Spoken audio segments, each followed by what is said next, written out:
So this is Danny Flexen here for Seconds Out. Delighted to be joined by Chinese power himself, Zhilei Zhang. How are you, sir? I'm good, thank you. How are you? I'm very good. Thank you. All the better for speaking to you. And I guess the first place to start, you're obviously in training camp getting ready. Can you tell us, or as much as you can at this stage, what are you getting or who are you getting ready for? 为谁准备了现在对手还没有 That's a good question. Who am I training for? To be honest, I don't even know. But the thing is, since my last fight in June, I came back here in July, and I've started training ever since. So it's been 3 months. I've been progressing. Camp is looking good. I believe my management team is talking to the promotional team, and very soon we'll have someone, and we'll be ready to announce very soon. And do you know which show that will be on? Presumably it will be Riyadh season, but do you know which of the shows that are coming up it will be on? Yeah, everything is possible. It could be Riyadh season. It could be in London. I don't know, but I'm waiting for the promoter to have the final confirmation. But it's promising. Everything is looking good. 推广人确定。And tell us, you mentioned the last fight there. Tell us, did it match up in the ring to what you were anticipating going into the fight? 一样的状态，因为 Well, definitely as expected. I fought in March.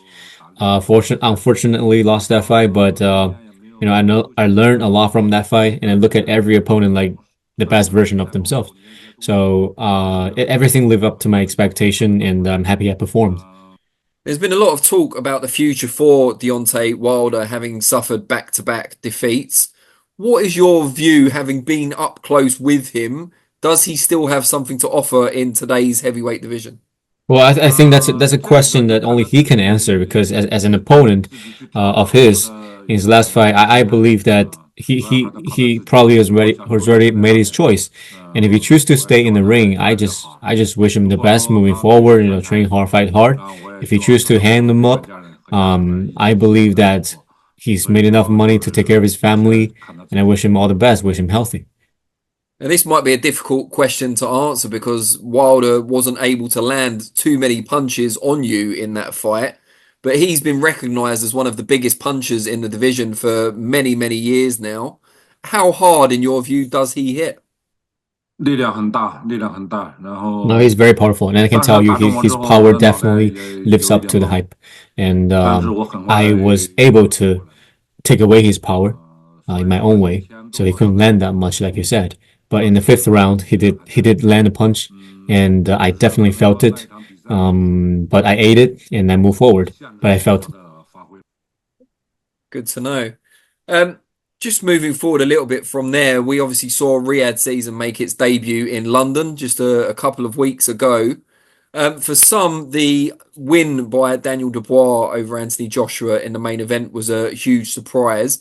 What was your initial reaction to the result, or if you watched the fight, when it actually happened? 我之前我赛前我预 Well, I expected Dubois to win because my pre-fight prediction was Dubois to win this fight. But I never thought about Dubois to win with such devastating fashion. First round knockdown and a few knockdowns in the later rounds and finish Joshua in the fifth. I never saw that coming.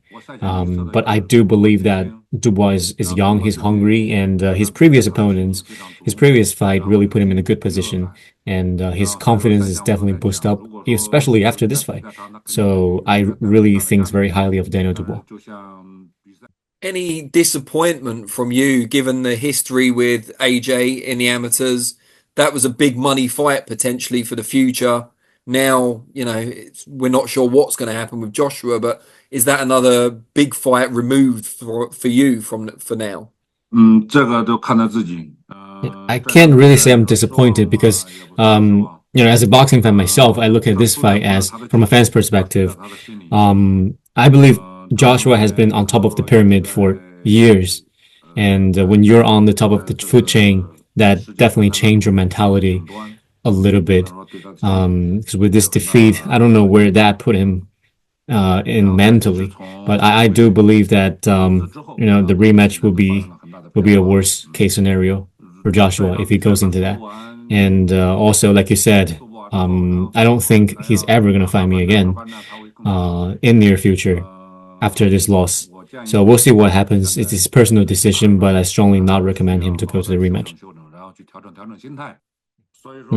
I've been saying for years, like I want to test his chin. I want to test his chin, and Dubois did the job for me. So right now, I saw the result. I don't want to test him anymore. He's gonna do everything he can to avoid me now. And with that in mind, we do a live show every week on Seconds Out, and we asked our audience, we gave them three options for Anthony Joshua's future: an immediate rematch with Daniel Dubois, rebuilding against other opposition to get back in the right form and frame of mind, or retirement. I think it was around 45% picked retirement. That was the winner in the end. What would your advice be from those three options? Well, my first reaction was I'm with the 45% of your audience. I think that's the way to go. If you're going to the rematch like that, I just don't think it's going to be a good thing. I think it's a career-ending rematch if he takes that route. And also, I heard people saying that he has one loss and Deontay Wilder has lost recently. So I think maybe that's a fight to put together to think about. But I really don't know. I think based on it's a question that only he can answer based on his own experience. Let me ask you, as you pointed out, you predicted that Daniel Dubois would get the job done. I think we had 50 predictions on a video on the channel, and you were one of 9 people that picked Daniel Dubois. So you're obviously, very intelligent when it comes to boxing and predicting other fights in the division. Who's going to come out on top on December the 21st between Tyson Fury and Oleksandr Usyk in the rematch? I got Usyk to do it again. Why is that? Is that, Fury can't adapt to what happened in the first fight, or Usyk's fresher? What's the basis of that? I think both fighters are great and they did great in their previous fight, but I do believe that skill pays the bill in this business. And Usyk is definitely a skillful fighter. He moves around, he's light feet, and he punches a lot. He throws a lot of combinations. I think he had his number. Tyson Fury is good too. I like his style, but I think I'm slightly leaning forward to Usyk. And we've got 2 world heavyweight champions currently, Daniel Dubois with the IBF and Usyk with the other 3 major titles. If you were able to choose which one to challenge for your first world title shot, who would you opt for? Yeah, neither one of them could run away from me. I'll go for Dubois first, and then Usyk. That's my goal. With that in mind, we talked about how impressive Dubois' performance was against Joshua. You've said exactly that as well. What flaws, if any, do you feel you can exploit that you've seen from Dubois? Not necessarily in the Joshua fight, maybe previously. No, that's the only question I cannot answer you. I see it. I knew it. I might be able to get him in the ring next year. You never know. But when that time comes, I'll be able to take advantage of it. But right now, I can't tell you. No, that's fair enough. If you were offered either a rematch with Joseph Parker, who's the only man to defeat you as a professional, or a world title shot against either Dubois or Usyk, what would you choose? Avenge defeat or world title chance? Well, we're talking about hypothetical situation, but the truth is, what's in front of us, Dubois just fought, and he's probably not going to fight again until the first quarter of 25, and then there's another one lineup for December 21st. So it's actually the titles are already tied up. So my best choice for me is to exercise my contractual right to fight Joseph Parker for the rematch. And with that in mind, Parker, a lot of people have said, hasn't really progressed since the fight with you.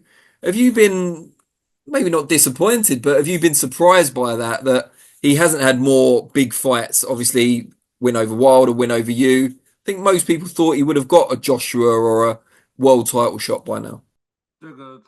Well, that's a bit awkward because I know he's been doing interviews and he said he's been waiting, and he's been given different notices.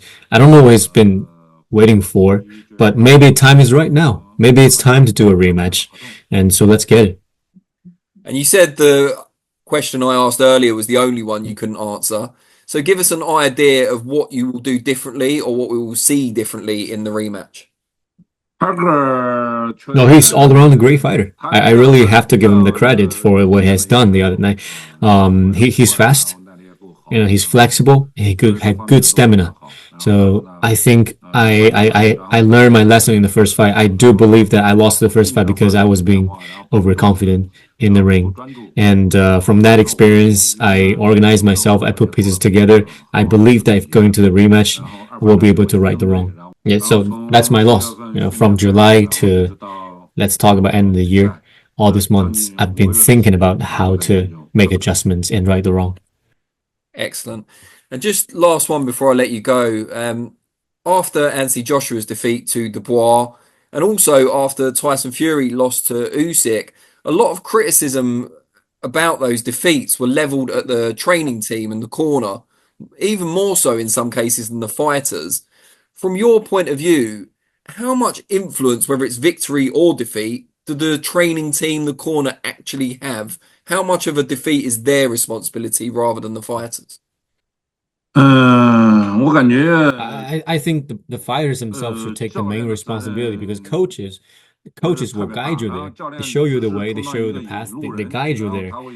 As soon as you enter the ring, you're on your own. I mean, you cannot have the coach there to fight for you, but when you're putting the strategy together and you're throwing punches and you're responsible for executing that game plan, I believe that everybody has one, but it comes down to the fighter himself to be able to execute it. You can't just blame the trainer for not being able to put it together. I think the fighter should be the main responsibility.